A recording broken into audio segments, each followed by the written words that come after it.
Halo, Assalamualaikum. Waalaikumsalam. Oke.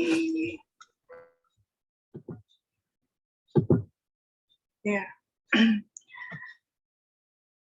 Ya, ya saya keliru ya. Keliru setting tanggal dari pengumpulan. Nah, kalau umpama hari ini, nah ini kan saya undur. Ini kan waktunya seminggu ya, kenapa masih belum juga? Ada masalah apa? Mungkin bisa diceritakan atau didiskusikan kali ya. Mungkin tadi Syarif ya, gimana? Ada problem di sebelah mana?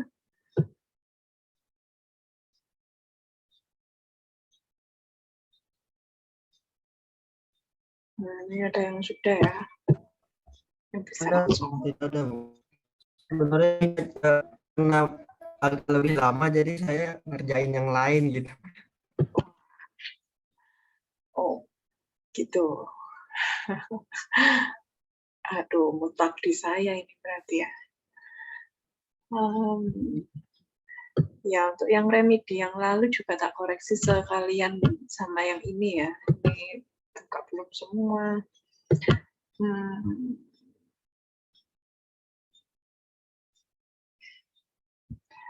Numpuk loh nanti kalau umpama saya undur itu jadinya.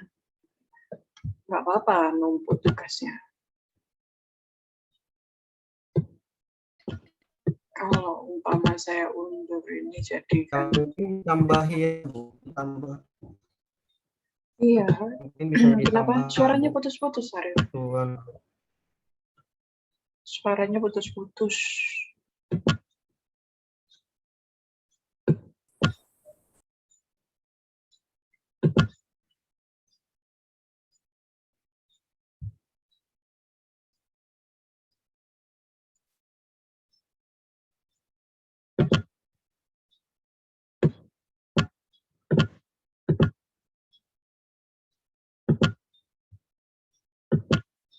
Ya, ini list terakhir ya ini jangan sampai ada ya.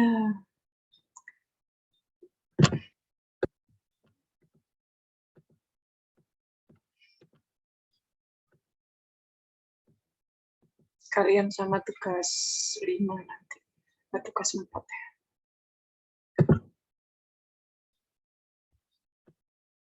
Ya, semuanya, Assalamualaikum warahmatullahi wabarakatuh.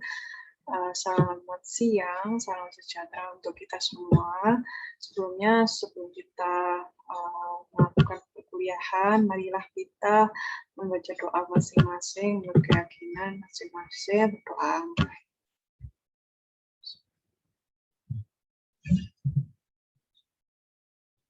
Ya, selesai. Amin. Baik, kuliah 3 kita hari ini itu adalah mengenai translasi. Ya. Jadi di dalam logika itu terdapat translasi, ya, translasi bahasa alami ke formula logika proposisi. Dalam bahasa ini ada 2 dalam korpus proposisi logika matematika, yaitu bagaimana cara translasi bahasa alami. Lalu bagaimana juga translasi bahasa alami ke formula logika proposisi. Jadi ada 2 bahasan ya. Translasinya sendiri itu bagaimana, tapi terus juga translasi ke formulanya. Jadi submaterinya itu adalah translasi bahasa alami ke formula logika proposisi. Kedua, contoh penerapan konsistensi koleksi formula. Ketiga, aturan inferensi dasar pada logika proposisi. Keempat, latihan inferensi logika proposisi. Yang kelima adalah masalah dalam inferensi logika proposisi. Ya, nah, jadi kalau kita artikan bahasa alami atau natural language, itu ada kuliahnya sendiri ya, harusnya itu di Matematika 8 itu ada bahasa sendiri, 1 semester membahas mengenai natural language.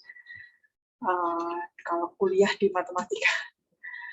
Jadi natural language kalau di bidang matematika, belum bidang teknik ya, bidang matematika itu adalah bahasa yang diucapkan, ditulis, atau diisyaratkan secara visual atau yang lain oleh manusia untuk komunikasi secara umum. Jadi ketika manusia itu ngomong, nulis, atau bahasa isyarat, itu termasuk bahasa alami, natural, ya. Natural language. Nah, bahasa alami merupakan bahasa yang dikembangkan oleh manusia secara alami melalui interaksi yang telah atau mungkin terjadi. Nah, bahasa alami itu mempunyai sifat ambiguitas atau semantik makna kalimat dalam bahasa alami dapat dipengaruhi oleh penggunanya. Contoh pertama adalah ayah membaca buku sejarah agama baru. Nah, kedua, 2 kakak mahasiswa baru yang pintar itu tidak berkuliah di sini. Atau 3 kucing makan tikus mati. Atau bisa saja 3 kucing makan tikus mati. Nah, kalimat ketiga tersebut bisa dilihat ya di screen share ini. Kalimat ketiga tersebut, kalimat dalam bahasa alami, tidak selamanya dapat digunakan dalam pembuatan spesifikasi software, karena bahasa alami rentan dengan ambiguitas, yang bisa saja menimbulkan kontradiksi. Nah, contoh saja yang nomor 3 ya, itu kan pasti yang sangat krusial. 3 kucing makan tikus mati. Atau bisa saja 3 kucing makan tikus mati. Atau bisa saja 3 kucing makan tikus mati. Nah, hal itu kalau di dalam bahasa software kita itu termasuk kalimat ambiguitas, bisa menimbulkan kontradiksi, bisa menimbulkan kesalahan. Untuk itu kita butuh bahasa formal di dalam spesifikasi software. Apakah itu bahasa formal? Bahasa yang disusun dengan aturan-aturan penyusunan kalimat tertentu yang disebut sintaks, ya kita biasanya sintaks, dan memiliki makna yang didefinisikan secara jelas. Bahasa formal dibuat untuk mereduksi ambiguitas yang dapat muncul pada bahasa alami. Nah, selanjutnya, logika proposisi dan bahasa pemrograman seperti Pascal, C, C++, Python, Java, etc. ya, merupakan contoh bahasa formal. Nah, bahasa formal cocok untuk digunakan dalam pembuatan spesifikasi software karena sifatnya yang tidak ambigu. Seperti itu. Nah, ini contoh-contoh latihan. Semisal P adalah Alex pandai, proposisi P Alex pandai, Q Alex tampan. Nah, tuliskan kalimat-kalimat majemuk berikut dalam logika proposisi. Nah, ini kan mudah ya, kemarin udah belajar. Jadi, ketika ada dan, berarti kita butuh gerbang N ya, N. Lalu selanjutnya adalah ketika namun. Nah, Alex pandai namun tidak tampan. Nah, bisa juga dan. Alex pandai atau tampan, tetapi tidak kedua-duanya. Nah, gimana? Kita pakai tetapi tidak kedua-duanya ya.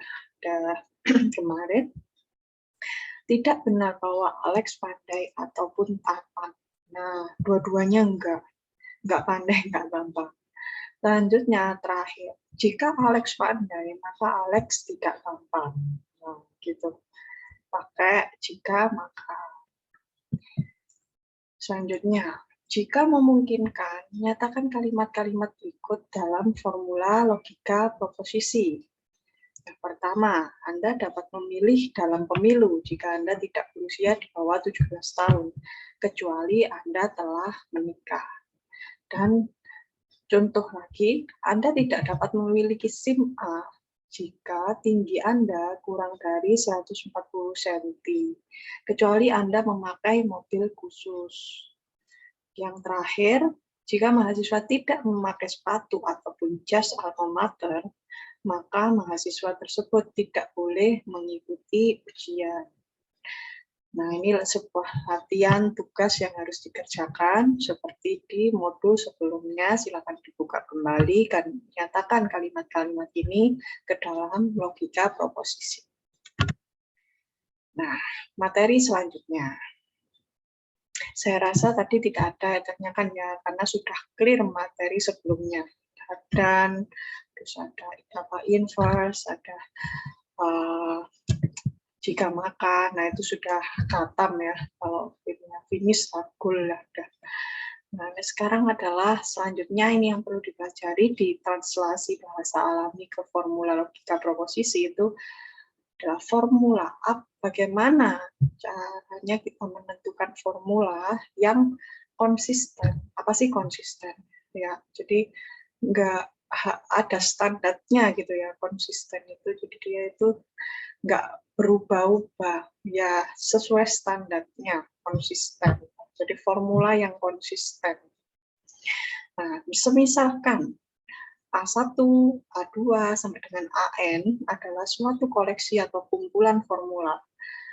Nah, contoh, koleksi formula dikatakan konsisten bila terdapat suatu interpretasi I yang mengakibatkan hal itu interpretasi A1 sampai dengan interpretasi A2 sampai dengan N. Itu sama dengan benar semua. Dikatakan konsisten jika interpretasi itu benar semua. Sebagai contoh, seorang software engineer diminta oleh manajernya untuk membuat suatu sistem informasi dengan spesifikasi berikut. Yang pertama, ketika sistem software di-upgrade, user tidak dapat mengakses file sistem. Itu spesifikasi 1. Jadi ketika sistem software itu di-upgrade, user tidak dapat mengakses file sistem. Yang kedua, jika user dapat mengakses file sistem, maka user dapat menyimpan file baru. Terakhir, jika user tidak dapat menyimpan file baru, maka sistem software tidak sedang di-upgrade. Nah, hal itu bisa kita golongkan kepada formula yang konsisten. Jika kita simpulkan seperti interpretasi, maka itu bisa kita simbolkan seperti ini adalah I A1, I A2, dan terakhir adalah I A3. Dan semuanya adalah true. Next. Selanjutnya adalah mengenai konsistensi itu sendiri. Jadi konsistensi, untuk memeriksa konsistensi, ubah kalimat menjadi formula logika proposisi. Jadi yang pertama, agar sistem konsisten, formula-formula spesifikasi sistem tidak boleh kontradiktif. Apa itu maksudnya? Tidak boleh ada yang salah satu kalimatnya. Jadi kalimat itu harus semuanya benar. Yang pertama, untuk memeriksa konsisten apa tidaknya. Yang kedua, sebentar. Nah, ini ada hubungannya sama tugas kemarin. Nah, tugas kemarin itu kan kita periksa ada apakah formula ini kontradiktif, apakah formula ini kontingensi. Nah, ini ada hubungannya. Makanya kita sampai ke bab ini. Kalau sudah mengerjakan hal itu, berarti sudah bisa paham secara penuh. Selanjutnya, nah, konsistensi itu juga berarti konjungsi dari formula-formula pada formula tersebut harus bernilai benar untuk suatu interpretasi. Ketiga, akibatnya itu memberikan interpretasi yang semuanya adalah true. IA1 sampai IAM itu mengandung benar semua. Nah, untuk menjawab permasalahan konsistensi sistem yang dideskripsikan sebelumnya, kita perlu menerjemahkan spesifikasi sistem ke dalam formula logika komposisi. Misalkan P, sistem software sedang di-upgrade, Q, user dapat mengakses file sistem, dan R, user dapat menyimpan file baru. Nah, ini bisa kita tuliskan kalimat ini sebagai A1 sama dengan P, implikasi negasi Q, A2, Q, implikasi R, A3, negasi R, negasi P. Ya kan? Sistem software itu di-upgrade. Berarti kalau yang di sini, sistem software di-upgrade, user tidak dapat mengakses file sistem. Berarti user dapat itu key, kalau tidak dapat berarti negasi. Nah, sampai sebawahnya. Nah, selanjutnya kita periksa apakah terdapat interpretasi I sehingga IA1 sama dengan IA2 sama dengan IA3 itu true. Tinjau bahwa dengan memiliki IP sama dengan false, IQ false, dan IR true diperoleh. Nah ini ya, kita bisa hasilkan di sini kalau umpama kita tahu bahwa IP itu false, IQ itu false, dan IR itu adalah true. Nah, kita periksanya itu dari sini. Ini negasi Q, ini R, ini negasi P. Maka dari itu dia ditulis sebagai ini adalah mana tadi IP itu false, IQ itu false, negasi Q, negasi P, R. Maka di sini mengapa kok bisa di sini IP itu false? Itu dari hasil kalimat spesifikasi sistem yang dihasilkan di implikasi ini. Next. Nah, selanjutnya diturunkan sampai sini. IA1 sama dengan IP implikasi negasi Q sama dengan false, implikasi true sama dengan true. Lalu dihubungkan lagi bawahnya. Dan jika ketiganya, kesemuanya ini true, maka terbukti bahwa spesifikasi sistem itu bersifat konsisten. Gitu. Nah, ini yang dikerjakan latihan. Nah, jadi kita sebagai di jurusan software engineering atau ya di ilmu komputer itu kita harus bisa mentranslasi dari bahasa alami ke bahasa formal. Seperti umpama kita punya suatu kalimat lalu kita translasikan ke bahasa pemrograman. Nah, itu kita butuh yang namanya proses translasi. Nah, ini satu latihan. Periksa apakah spesifikasi sistem berikut konsisten. Contoh nomor pertama, sistem berada dalam state multi-user jika dan hanya jika diimplikasinya beroperasi secara normal. Jika sistem beroperasi secara normal, maka kernel sistem sedang berfungsi. Kernel sistem tidak sedang berfungsi atau sistem dalam interrupt mode, sistem dan paling akhir adalah sistem tidak berada dalam interrupt mode. Faktanya itu yang terakhir itu sistem tidak berada dalam interrupt mode. Apa yang bisa kalian simpulkan dari spesifikasi sistem ini? Apakah benar spesifikasi sistem ini bersifat konsisten? Jadi logikanya itu, umpama kita itu bicara gitu ya, umpama omongan A kita itu oke benar, omongan B, omongan kedua kita benar. Ya ternyata omongan C kita itu nggak konsisten sama omongan pertama kita. Nggak sama. Mama ngomong, saya habis makan nasi, Terus kedua, saya habis minum teh. Oh, terus yang ketiga itu ngomong, saya tidak makan nasi. Nah, berarti kan nggak konsisten. Pertamanya ngomong makan nasi, kok ketiganya ngomong nggak makan nasi. Nah, itu yang disebut kalimat yang tidak konsisten, spesifikasi yang tidak konsisten. Nah, untuk itu caranya bagaimana menentukan konsistensi, salah satunya ini kita periksa dulu dengan menggunakan suatu interpretasi seperti berikut ini. Itu, nah itu kan cuma tiga kalimat. Nah, bagaimana jika banyak kalimat? Nah, itulah gunanya ketika terdapat big data, suatu formula. Nah, selanjutnya, ini slide 13 ya, ini sampai slide ya. Sampai 34 ya. Oke, next. Nah, sampai sini ada yang ditanyakan? Belum? Saya masih nggak paham yang tadi yang cara dapat IP, IQ, IIR-nya itu. Ya. Oke. Oke, saya buka ya Jihadi. Oh, panggilannya Wafa ya. Faris. Haris. Ya. IP. Oke. Oke, Faris tanya.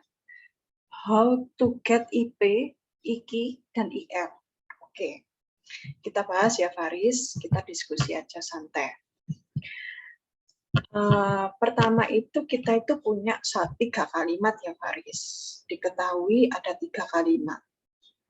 Sistem software di-upgrade, user tidak dapat mengakses sampai bawah. Lalu setelah diketahui itu ini ya, kita rumuskan. Ya, sampai sini kan oke ya. Hatam lah. Sistem software sedang di-upgrade. Oke, itu P ya.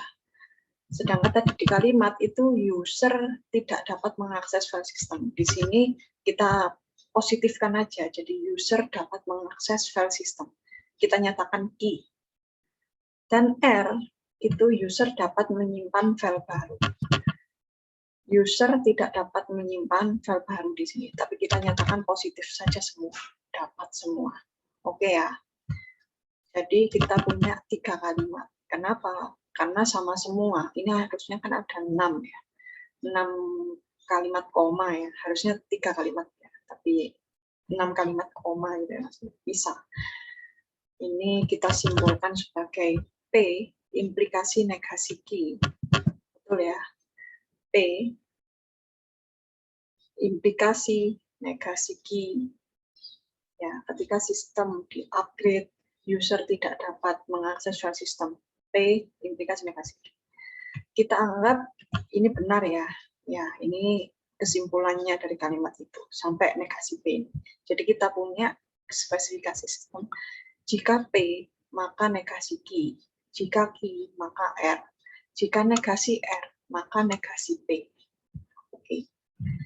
Nah, selanjutnya akan diperiksa apakah terdapat interpretasi I sehingga interpretasi 1, 2, 3 itu sama dengan benar. Untuk memeriksa hal itu, kita perlu memilih nilai IP, IKI, dan IR. Nah, kita pilih nilai itu dari hasil implikasi berikut. Kita bisa lihat di sini. P, jika P, maka negasi Q. Jika Q, maka R. Jika negasi R, maka negasi P. Kita bisa tulis di sini bahwa IP, interpretasi P atau interpretasi A1 itu sama dengan negasi Q. Berarti kan nilainya false. Selanjutnya, IQ itu AI A2. Q, jika Q, maka R. Hasilnya, astagfirullahaladzim. Sorry. Di sini IP itu kita nurut di sini. Nah ini ya. Oke, bentar, ini aja. Kita lingkari aja ya. Sorry, saya kebalik.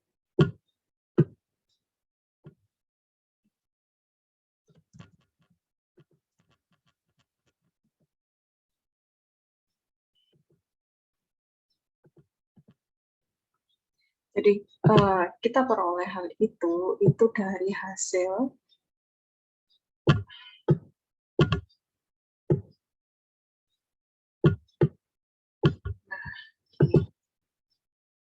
oh ya, Iqbal, Rizky, silakan. Nah, P itu adalah negasi P. Jadi kita hasilkan false. IQ itu adalah hasilnya itu adalah negasi Q. Jadi dia adalah false. Dan R dia adalah true, maka dihasilkan true. Nah, sampai sini dulu aja ya. Saya rasa sudah jelas sekali ya. Faris? Sudah jelas, Bu. Oke, saya bisa lanjut? Lanjut. Oke, terima kasih Faris. Oke ya, bagaimana dengan yang lain? Apa ada yang kita bisa diskusikan? Saya rasa jelas ya. Kita lanjutkan ke aturan inferensi dasar pada logika proposisi. Ya, oke, ini nanti latihan dibaca. Oke ya, saya bisa lanjut. Sekarang di translasi bahasa alami itu ada aturan inferensi dasar. Jadi aturan pengambilan keputusan dalam logika proposisi. Inferensi itu artinya pengambilan keputusan. Jadi aturan pengambilan keputusan dasar pada sebuah logika. Seperti itu. Jadi suatu pengambilan penarikan kesimpulan itu pasti selalu ada sebelumnya adalah argumen, adanya argumen ya. Yaitu argumen adalah sebuah barisan proposisi. Jadi seluruh proposisi kecuali yang terakhir disebut premis atau asumsi atau hipotesis, sedangkan proposisi yang terakhir disebut kesimpulan. Jadi sebuah argumen dikatakan sah atau valid apabila kebenaran seluruh premisnya mengimplikasikan kebenaran kesimpulannya. Gitu. Jadi mula-mula ada argumen, suatu argumen itu kita namakan bisa saja premis atau sebuah konklusi atau kesimpulan. Ki absah ketika P1 lebih dari P2, sorry kok lebih dari P1 dan P2 dan sampai dengan Pn, Ki atau dikatakan P1, P2 sampai dengan dan Pn itu implikasi Q adalah suatu tautologi. Jadi ketika semuanya itu digabung sama, bukan sama dengan ya, tapi dan itu dia benar semua, maka itu dikatakan sebagai suatu argumen yang sah. Nah, oke, masuk metodenya gimana metode penarikan kesimpulan ini? Yang pertama, kita punya ada 6 kaidah metode pengambilan keputusan, metode inferensi, yang mana pertama modus ponen, kedua modus tolen, ketiga silogisme, keempat simplification, kelima penambahan, terakhir konjungsi. Nah, ini mungkin yang sering keluar ketika ada persoalan atau ujian ya. Modus ponen, modus tolen, silogisme, simplification, seperti itu. Nah, yang pertama itu adalah modus ponen. Modus ponen itu ketika umpama ada suatu premis P implikasi Q, premis kedua itu adalah P. Nah, hasilnya yang perlu digarisbawahi itu hasilnya di sini itu adalah hasilnya itu adalah Q. Cara membacanya, apabila diketahui jika P maka Q benar dan P benar, disimpulkan Q benar. Nah, itu notasinya ada yang menggunakan tanda titik 3 untuk menyatakan konklusi, seperti PQ, P, konklusi Q. Nah, contoh, jika premis 1, jika saya belajar maka saya lulus ujian. Benar. Premis 2, saya belajar, ya kan ini P ya, sama-sama P. Konklusinya, maka ya saya lulus ujian. Yang di sini di bidang sini. Seperti itu. Itu yang paling simpel dasar sekali untuk penarikan kesimpulan. Ya logikanya gitulah ya. Jika saya belajar maka lulus ujian. Nah, saya belajar ya, saya lulus ujian. Gampang. Modus ponen. Next, modus tolen. Nah, next ya. Ketika ada premis P, jika P maka Q. Dan premis kedua, dia itu bukan positif, tapi dia kebalikannya, jadi negasi Q. Konklusinya itu negasi P. Gitu. Jadi ini tuh kayak konstanta ya, formula yang ya formulanya ya, formula abstraknya itu gini, nggak bisa dirubah-rubah ya. Inilah formulanya. Modus ponen itu formulanya seperti ini. Modus tolen seperti ini. Nah, contoh. Premis 1, jika hari hujan, maka saya memakai jas hujan.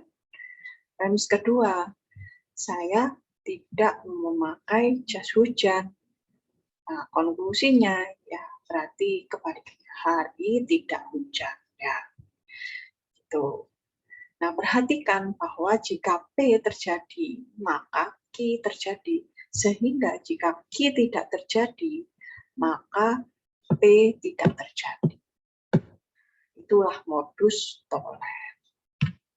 Beda sama modus ponen. Modus ponen itu hanya mengikuti kesimpulan awal. Sedangkan modus tolen itu adalah mengikuti yang terakhir ya. Next, silogisme. Ketika P maka Q dan premis keduanya itu adalah Q implikasi R. Konklusinya itu adalah P implikasi R. Contoh, premis 1, jika kamu benar, saya bersalah. Kedua, jika saya bersalah, saya minta maaf. Kesimpulannya, maka jika kamu benar, saya minta maaf. Seperti itu. Jadi dicoret gitu ya, yang sama-sama kalimatnya, jadi cuma diambil yang awal dan akhir. Jadi jika kamu benar, saya minta maaf. Next, itu silogisme. Nah, silogisme itu ada dua, disjungtif, konjungtif. Pertama, disjungtif itu adalah premis 1 P or Q, dan kedua premis 2 adalah negasi Q. Konklusinya itu adalah P. Pertama, jika ada kemungkinan bahwa kedua pernyataan P dan Q dapat sekaligus bernilai benar, P benar, Q benar, gitu ya, maka argumen di bawah ini tidak valid. P or Q, negasi Q itu tidak negasi P. Ini jadi ini bukan suatu rumus. Yang rumus adalah yang atas. Tetapi jika ada kemungkinan kedua pernyataan P dan Q tidak sekaligus benar, jadi disjungtif eksklusif, maka silogisme disjungtif di atas adalah valid. Jadi kalau umpama ini itu benar, ini itu benar, maka formula inilah yang dipakai. Jika ini benar atau yang ini salah, atau kebalikannya, maka formula inilah yang dipakai. Gitu teman-teman semua. Contoh, nah kita nggak lihat modus tolen, modus ponen, silogisme disjungtif ya. Yang pertama, contoh, pengalaman ini berbahaya atau membosankan. Pengalaman ini tidak berbahaya.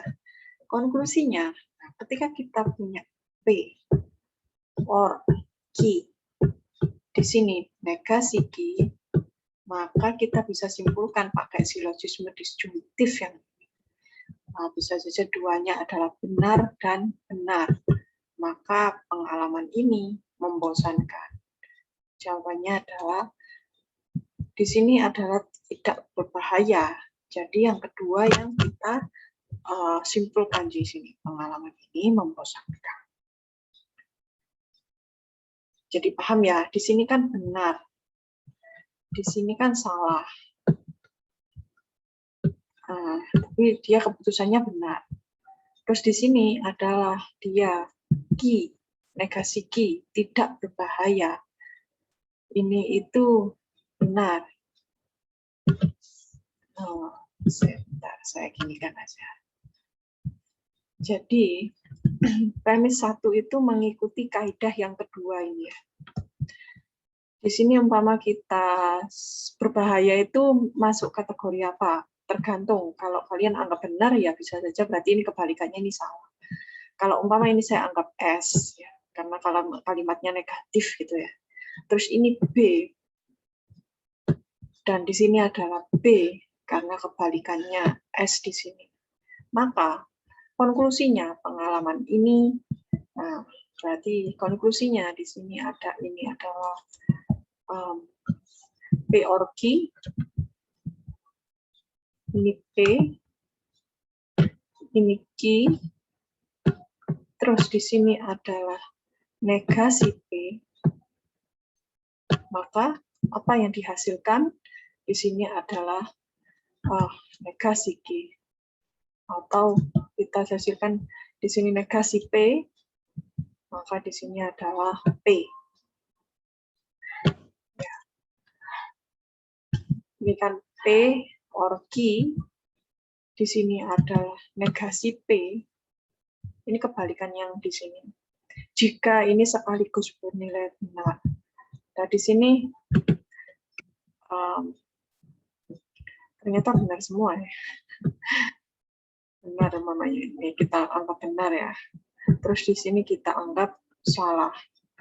Berarti kita ikut yang sebentar. Ini kita kayaknya kaidah 1 deh ini ya. Ini negasi Q. Ini P. Ini Q. Jawabannya adalah ini berbahaya itu negasi P ya. Ini biar rapi gimana ya? Ini saya rapi deh. Ini P, ini Q, ini negasi P, ini benar, ini benar. Maka keputusannya itu adalah Q. Itu kaidah yang ke-1. P or Q, ya, negasi Q di sini, maka keputusannya adalah P.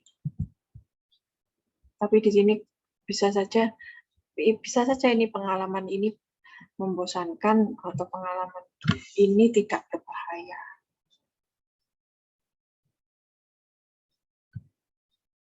Sama saja. Nah, ini contoh yang kedua biar nggak bingung lagi. Air ini panas atau dingin. Premis kedua, air ini panas. Nah, berarti P or Q, P. Nah, ini berarti kita anggap sebagai kesimpulannya adalah air ini tidak dingin. P, Q, ini P, berarti ya ini negasi Q. Nah, yang terakhir ini yang menarik gitu ya. Dikatakan kalimat itu tidak valid gitu ya. Kenapa? Pertama itu premis 1, objeknya berwarna merah atau sepatu. Terus yang premis 2, objek ini berwarna merah. Tetapi di konklusi itu dia katakan ini objeknya bukan sepatu. Ya jelas-jelas kalimat ini tidak valid. Tidak boleh mengatakan ia bukan sepatu, tapi harusnya bisa saja ini P, ini Ki, gitu ya. Dan premis ini tidak bisa disimpulkan, harus keduanya disebut. Jadi kalau enggak P, ya di sini ya Ki, karena tidak mungkin itu bukan sepatu. Gitu.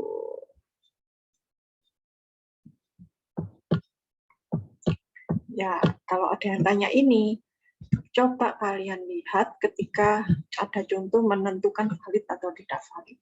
Cara menentukan valid atau tidak valid itu kan di sini adalah premisnya itu apakah benar. Kalau umpama ini P or Q, di sini adalah P, maka harusnya di sini adalah apa? Nah, ini kan negasi Q. Nah, ini harusnya ya Q. Objeknya sepatu. Bukan, jawabannya bukan.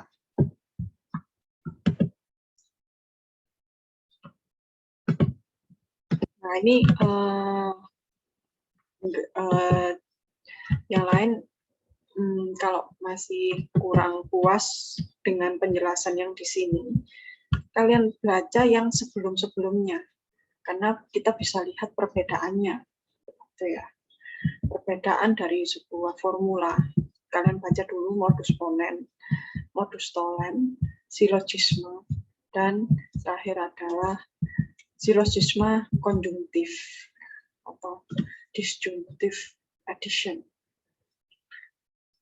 Oke, kita lepas dari yang tadi ya. Ini kita anggap sebagai nah ini coba dibaca lagi saja nanti agar bisa lebih paham. Karena ini termasuk permainan otak ya. Jadi nggak bisa kita langsung paham gitu. Perlu kalian melihat rumusnya. Kalau benar-benar, benar salah. Gitu. Jadi saya lanjut saja. Agar biar tidak lama. Nah, saya skip silogisme disjuntif, kita masuk ke addition disjuntif. Jadi, apa yang dimaksud? Itu adalah ya inferensi yang didasarkan atas fakta bahwa suatu kalimat dapat digeneralisasikan dengan penghubung or. Dapat digeneralisasikan itu diumumkan. Gitu ya. Kalimat itu kita bisa nyatakan semuanya itu dalam or. Umpama, kalimat satu saya mandi, kedua saya setrika baju, ketiga saya sedang makan. Nah itu dia bisa digabung semua pakai atau. Jadi saya mandi atau saya makan atau saya setrika baju gitu. Itu addition disjunctive. Nah, kedua itu adalah alasannya adalah karena penghubung or bernilai benar jika salah satu komponennya bernilai benar. Nah, contoh lagi ya. Misalkan saya mengatakan langit berwarna biru dan itu bernilai benar. Kalimat tersebut tetap akan bernilai benar jika ditambahkan kalimat lain dengan menghubung or. Misalnya, langit berwarna biru atau bebek adalah binatang menyusui. Benar nggak binatang menyusui bebek? Salah. Nah, kalimat tersebut tetap bernilai benar. Meskipun kalimat bebek adalah binatang menyusui merupakan kalimat yang bernilai salah. Seperti itu. Jadi, hal itu bisa kita formulasikan kepada di sini. Jadi lombangnya itu adalah T di samping ini. Jadi P disjunctive P or Q atau Q disjunctive P or Q. Jadi premis 1 P, konklusinya P or Q, atau Q, konklusinya P or Q. Jadi artinya P benar, maka P or Q juga benar. Tidak peduli nilai benar atau nilai salah yang dimiliki Q. Itu yang tadi loh, bebek itu menyusui, tapi itu dikatakan kalimat itu benar karena salah satunya ada yang benar. Contoh lagi, Simon adalah siswa SMA. Simon adalah siswa SMA atau SMP. Benar, tapi dia nggak SMP. Tapi ya udah benernya dia siswa SMP. Itu yang dinamakan addition destruktif. Itu katam ya. Next. Terakhir itu adalah istilah konjungsi. Jika ada premis satu itu P, premis kedua itu Q, maka konklusinya itu adalah P dan Q. Artinya P benar, Q benar, maka P dan Q benar. Ini salah satu yang paling simple, ada konjungsi. Jadi dia itu jika digabung P dan Q, konklusinya.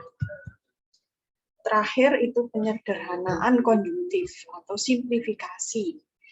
Ada inferensi ini merupakan kebalikan dari inferensi penambahan disjunktif. Jika beberapa kalimat dihubungkan dengan operator N, maka kalimat tersebut dapat diambil salah satu secara khusus. Penyempitan kalimat. Contohnya, langit berwarna biru dan bulan berbentuk bulat. Langit berwarna biru atau bulan berbentuk bulat. Nah, itu bisa kalian ambil salah satu, mau ambil yang awal atau akhir. Itu penyederhanaan atau simplifikasi. Gitu. Nah, ini ada dilema ya. Ini enggak galau ya. Ini dua bentuk argumen valid yang lain. Itu adalah dilema konstruktif dan dilema destruktif. Jadi dilema yang membentuk atau dilema yang merusak. Atau kalau kita galau yang membentuk atau galau yang merusak. Galau yang move on atau galau yang merusak, malah dia males-malesan, ya putus asa. Nah, kita harus yang konstruktif ya kalau dalam kehidupan. Amin. Yang pertama itu adalah istilah yang membentuk argumen valid. Itu bisa dari dilema konstruktif. Contoh ada P implikasi Q, R implikasi S, maka jika ada premis kedua itu P or R, maka konklusinya adalah Q or S. Jadi contoh, jika hari hujan, aku akan tinggal di rumah. Tetapi jika pacar datang, aku pergi berbelanja. Premis kedua, hari ini hujan. Atau pacar datang. Nah, konklusinya, aku akan tinggal di rumah atau pergi berbelanja. Mudah ya, gampang dipahami. Ya, jadi dia itu konklusinya itu dia M atau jadi cuma ditarik ke bawah saja kalimat yang sudah habis ditarik ke bawah. Nah, selanjutnya adalah dilema destruktif. Ini adalah kebalikan. Contohnya, jika aku memberikan pengakuan, aku akan digantung. Dan jika aku tutup mulut, aku akan ditembak mati. Nah, premis kedua, aku tidak akan ditembak mati atau digantung. Nah, konklusinya, aku tidak akan memberikan pengakuan atau tidak akan tutup mulut. Itu suatu modus tolen ya. Tadi kita tahu modus tolen itu kebalikannya. Di sini kan premisnya aku tidak akan ditembak mati ya kan. Aku tidak akan ditembak mati. Berarti ya dia nggak akan berikan pengakuan dan atau tidak akan tutup mulut atau digantung. Berarti dia tidak akan tutup mulut. Ya kebalikannya lah ya, logikanya gitu ya. Nah, contoh kasus. Nah, ini yang slide kita sampai 34 ya. Ya, ada pertanyaan? Sampai sini? Ternyata saya kepencet ketutup. Ini sholat ya, ada azan ya. Habis ini kita jeda sebentar. Ya, kita jeda sebentar ya. Ada azan asar ya. Sebentar. Ini monggo yang mau bertanya silakan disusun dulu mungkin sebelum kita ke selanjutnya.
Ya, terima kasih telah menunggu. Mohon maaf.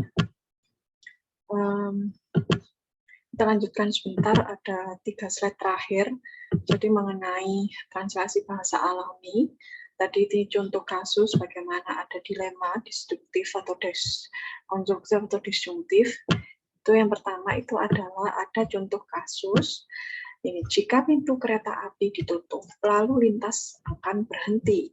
Jika lalu lintas berhenti, akan terjadi kemacetan lalu lintas. Faktanya, atau premis kedua, pintu kereta api ditutup, jadi terdapat kemacetan lalu lintas. Nah, termasuk hal itu fakta, jadi kita bisa simbolkan, formulasikan hal itu P implikasi Q, Q implikasi R, dan P, maka konklusi that it's R. Nah, ini salah satu, oh bukan. Nah, ini latihan, inferensi, logika proposisi. Nah, ini silakan dikerjakan. Jadi ada sekitar 4 latihan, 5 latihan ya tadi di sebelum slide, silakan dikerjakan. Nah, ini contoh berdasarkan fakta. Jika hari hujan, maka gede pagi banjiran. Nah, silakan simbolnya apa. Terus yang kedua, tentukan apakah premis ini memberikan kesimpulan P or S. Jadi tentukan apakah jika memang ini kesimpulannya P or S, maka dia ada valid, tidak valid. Terus ketiga, periksa fakta berikut. Jika matahari apa ini maksudnya ini? Jika matahari bangun kesiangan, ini nama ya, nama orang ya. Jadi namanya itu matahari. Jika matahari bangun kesiangan, maka dia tidak dapat mengirim tugas ke kuliah online. Kalian kan mulai pagi orkom, terus jam kedua, terus jam ketiga logika matematika, jadi nggak mungkin bangun kesiangan. Tapi mungkin tidur ini, ada yang tidur. Ya, tolong perhatikan lagi, nanti saya berikan rekaman di YouTube, bisa dilihat lagi. Nah, ini contoh lagi. Jika matahari tidak mengirim tugas ke kuliah online, teman-temannya marah. Jika matahari tidak bangun kesiangan, ibunya tidak sempat menitip pesan. Nah, apakah kesimpulan dari fakta-fakta tersebut adalah teman-teman matahari marah atau ibunya tidak sempat menitip pesan? Apakah kesimpulan? Silakan dikerjakan. Nah, terakhir, hal itu juga ada masalah dalam inferensi logika proposisi. Ada namanya kasus jika periksa apakah penarikan kesimpulan ini berikut sah. Jika Andre rajin belajar, maka nilai akhir logika matematika Andre adalah A. Nilai akhir logika, nggak ada namanya Andre kan di sini. Nggak ada. Nah, kedua, nilai akhir logika matematika Andre adalah A. Jadi Andre rajin belajar. Nah, misalkan ini masalahnya. Misalkan P, Andre rajin belajar, dan Q, nilai logika adalah A. Nah, pada penarikan itu, kita bisa simpulkan P implikasi Q, dan Q, serta kesimpulannya adalah P. Nah, penarikan kesimpulan di atas tidak absah, karena P implikasi Q dan Q implikasi P bukan benar semua, bukan tautologi. Mengapa bukan benar semua, atau bertaut semua, tautologi? Kesalahan seperti ini disebut kekeliruan dalam pembenaran akibat atau kekeliruan converse, kekeliruan kesimpulan. Bisa saja Anda itu nggak rajin belajar, tapi nilainya A. Nah, ada faktor lain kan, itu adalah suatu kasus penarikan kesimpulan seperti itu. Bisa saja umpama jika itu dia itu rajin belajar, tapi nilainya itu nggak A. Nah, itu kan juga kita bisa namanya penarikan kesimpulannya itu kita rumuskan ternyata dia nggak A.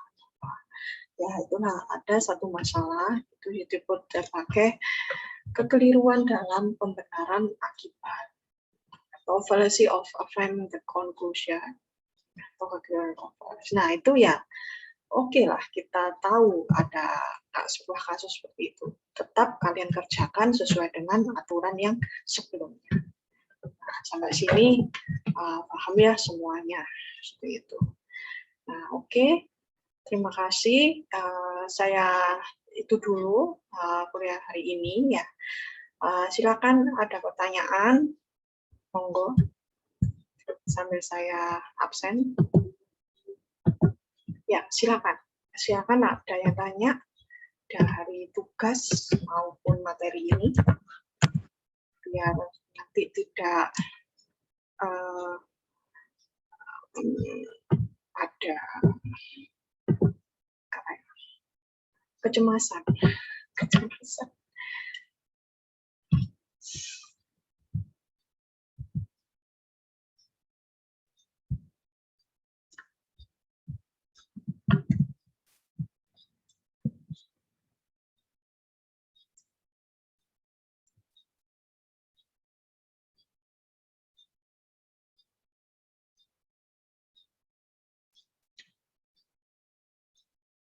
Ya, yang hadir 46.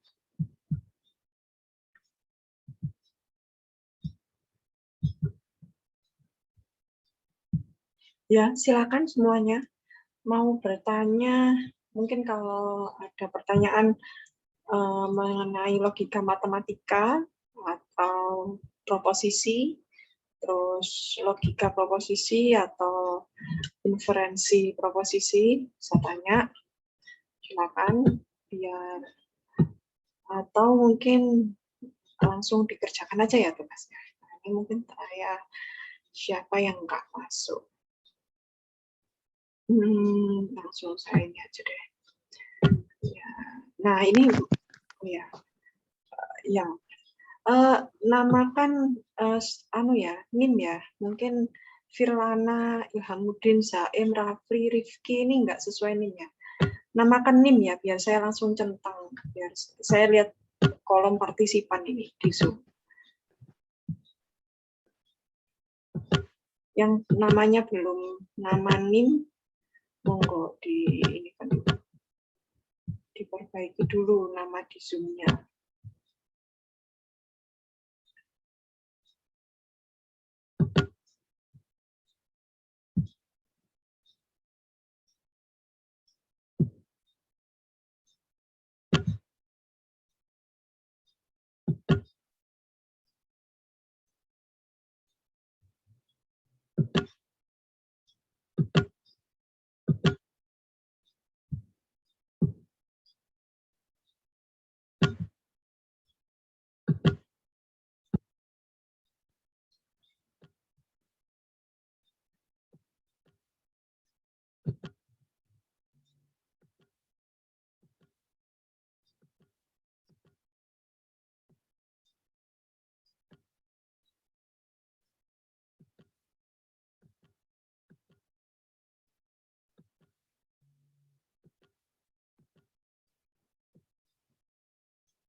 Ada 46 ya, ini 49. Berarti 3 orang yang nggak masuk. Iqbal Cakiki, Kazuki Ito, sama Vincentius, betul ya? Kazuki kemana ya? Ada yang tahu temennya?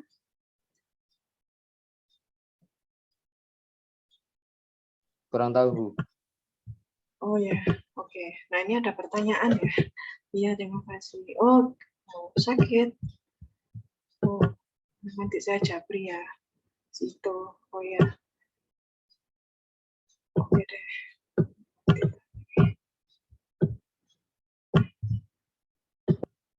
Oke, ada yang tanya ya, apakah ada buku pedoman? Ada, bahasa Inggris.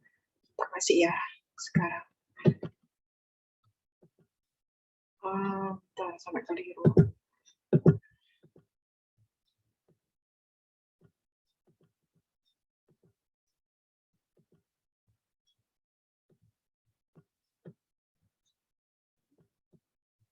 Ya, terima kasih ya. Ya, bagus ini pertanyaannya. Apakah ada pedoman buat saya mengerjakan next?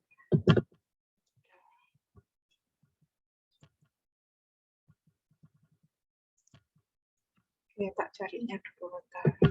Oke, ada lagi yang mau tanya? Saya sambil bentar kok. Bahan kuliah, mata kuliah umum. Software engineering. Matematika. E-book RPL. Nah,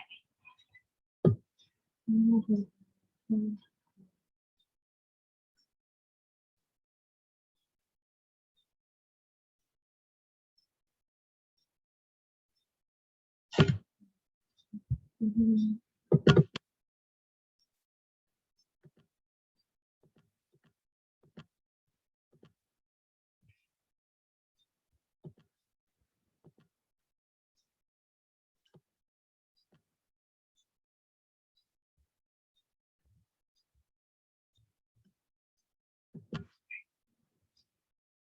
Oke ya, langsung tak share ya. Mungkin nanti kalau atau di WA aja ya.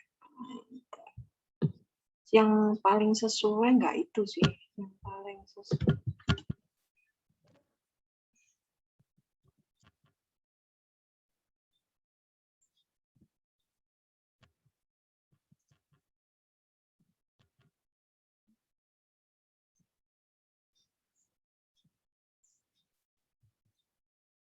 Ada di RPS. Tak bagi RPS nggak di ada. Nah ini di RPS ada. Oh, di RPS itu ada tulisannya buku apa gitu. Nggak bisa satu buku sih. Ada beberapa buku saya dirangkum gitu. Ini kelihatan nggak ini screen sharing? Oh ya screen.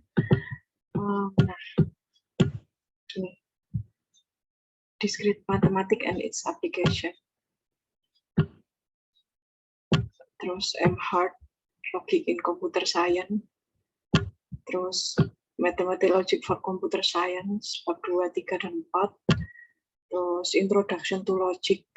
Kalau mau cari bisa pakai Google Scholar. Untuk ini ya. Kayaknya udah dihapus deh di terus di Ctrl V.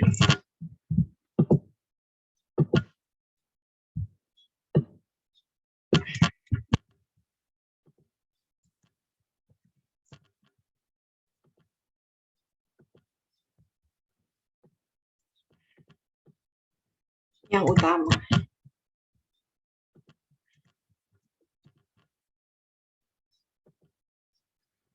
Ya. Siapa tadi yang tanya? Nathan ya. Oke, itu Nathan bahannya dari bahasa.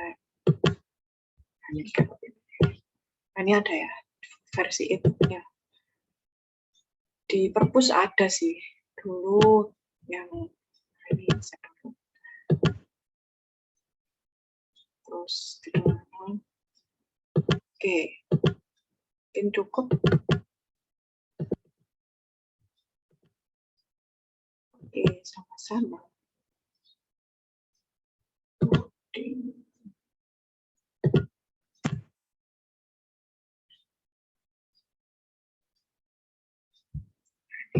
Nah, ini ada contohnya yang hari ini itu translasi ya. Jadi translation.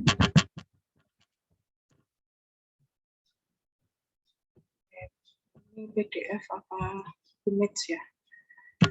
Loading. Kayaknya ini image deh bukunya. Oh, ada. Nah, ini. Nah, ini. Translasi. Natural language ya.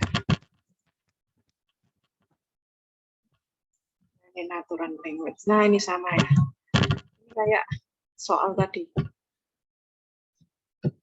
Halaman 86. 102.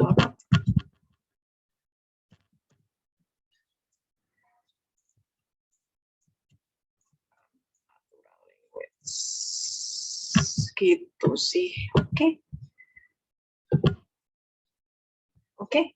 Ada lagi? Nggak ada ya? Any question again? Or these lectures? Nggak ada? Oke. Baik, terima kasih teman-teman semua.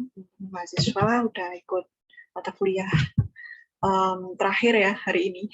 Besok ada lagi, Pak. Terima kasih. Saya mohon maaf jika terdapat kesalahan kata maupun materi yang saya sampaikan ada kesalahan. Wabillahi taufiq wal hidayah. Selamat siang, salam sejahtera. Assalamualaikum warahmatullahi wabarakatuh. Waalaikumsalam warahmatullahi wabarakatuh. Terima kasih, Bu.